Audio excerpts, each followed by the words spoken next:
Hey everybody, welcome back to the Wolf Pit. If you've been following me for a while, you've seen me make grilled chicken wings with my soon-to-be world-famous orange marmalade sriracha sauce. I know some of you have even made the orange marmalade sriracha wings yourself. If you're not familiar and you're wondering what orange marmalade sriracha sauce is, it's a ridiculously easy sauce to make that's the perfect combination of sweet and heat without being too spicy to really enjoy. Don't tell Sweet Baby Ray's, but my orange marmalade sriracha sauce is the real boss of the sauces. But we'll just let him roll with the title for now. So I was brainstorming about a new ham recipe for the upcoming holidays. Not the same old clove-studded ham or pineapple and cherry covered ham that your grandmother and mother have been making for decades. I mean, don't get me wrong, those hams are good. But I wanted something different, something other than the same old ham I've eaten for the past 40 years at family functions.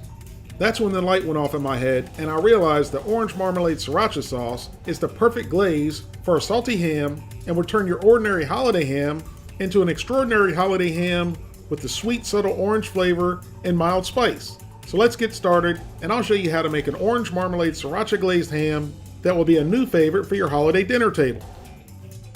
You can cook this ham in your oven, grill, or in a smoker.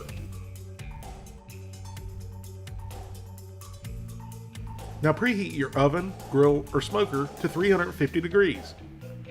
While your oven, grill, or smoker is preheating, it's time to prepare the ham. And today I'm using a bone-in, fully cooked, hickory smoked shank portion of ham. You can also use the butt portion of the ham. And to me, hams are one of the most underrated and inexpensive meats you can buy. Oh, and I also forgot to mention, they're very delicious. I got an 11-pound ham for under $19. That's about the same cost as 2 to 3 pounds of sliced ham in your deli. Plus, when you buy a portion of ham and you cook it yourself, you get a very meaty soup bone to make bean soup with. So there's very little waste. So to get your ham prepped up to cook, all you need to do is remove it from the wrapper,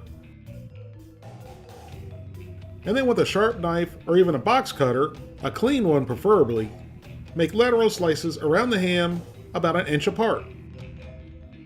And you only want your slices to be about a 1/4 inch deep, so don't press too hard or saw back and forth. And remember to make sure you go all the way around the ham.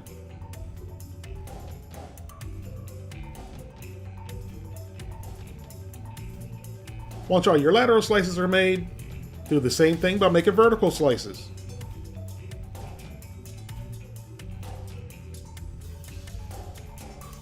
Once you have your ham scored all the way around to your liking, place it into a pan. And I'm just using a disposable aluminum pan. It makes cleanup so much easier. Now the ham goes into the Kodiak that's been preheated to 350 degrees. Then close the lid and let's go make our glaze. In a medium-sized saucepan, add an 18-ounce jar of orange marmalade. The generic orange marmalade is good enough for me, but if you want to be Mr. and Mrs. Fancy Pants and spend a few more bucks and buy a better brand, that's okay too. Next, add a 1/4 cup of light brown sugar, and I know it seems redundant because there's already sugar in the marmalade, but trust me, brown sugar works. Then add a 1/4 cup of sriracha, and please don't use a knockoff sriracha, use the original high-fung sriracha. And finally, for one more layer of sweetness, a 1/4 cup of honey.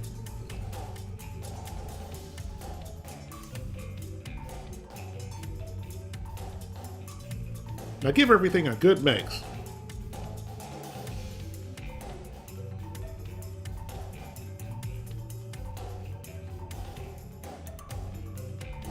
And then the orange marmalade sriracha sauce goes onto the grill with the ham.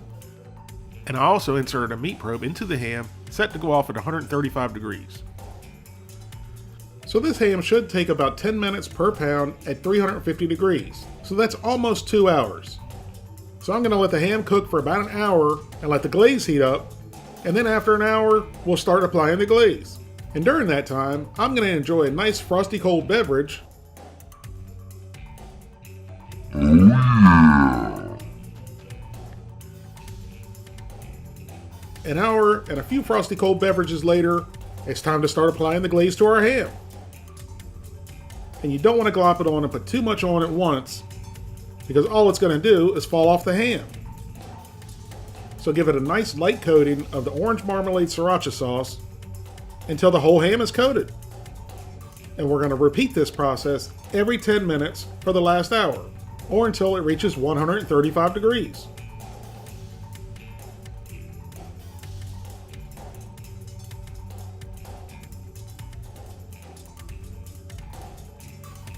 Each and every time you add a layer of glaze, you're not only adding glaze, you're adding more flavor.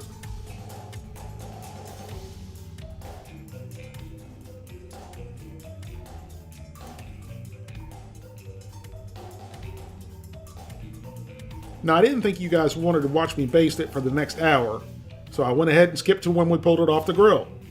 And it ended up taking exactly 2 hours to cook this 11-pound ham. Now, if you're using a disposable aluminum pan like I am, be sure you put something underneath of it to support it when you take it off the grill. And once you take the ham off the grill, let it rest for at least 10 minutes before slicing. And that was the longest 10 minutes of my life. And you can slice your ham however you like. I've never found there was a right or a wrong way to do it. And I found the easiest way to do it is to keep it on its flat side and then cut it straight down, as thin or as thick as you like. And you can see where we scored the ham, where all the orange marmalade sriracha sauce penetrated into the meat. That, along with the caramelized crusties on the outside, is a one-way non-stop ticket to Flavor Town. And when you're slicing this ham, you want to use extreme caution if you're like me and you have a flock of hungry teenagers hovering over the ham, swooping down to get handfuls of meat faster than you can slice it. Just be careful they don't mistake your finger for a piece of ham, because that would be the end of that finger. This orange marmalade sriracha glazed ham could not have turned out any better than it did. It's definitely one of the best hams I've ever cooked. It's definitely sweet and smoky, but paired with the subtle orange, brown sugar, honey, and sriracha flavors, mixed with the salty, rich ham flavors, was the perfect combination, and all of the flavors complemented each other, which ended up being a huge flavor explosion in your mouth. Thank you all very much for watching. I hope you give this recipe a try. Please don't forget to like, comment, subscribe, and share this video with your family and friends, and I'll see you soon.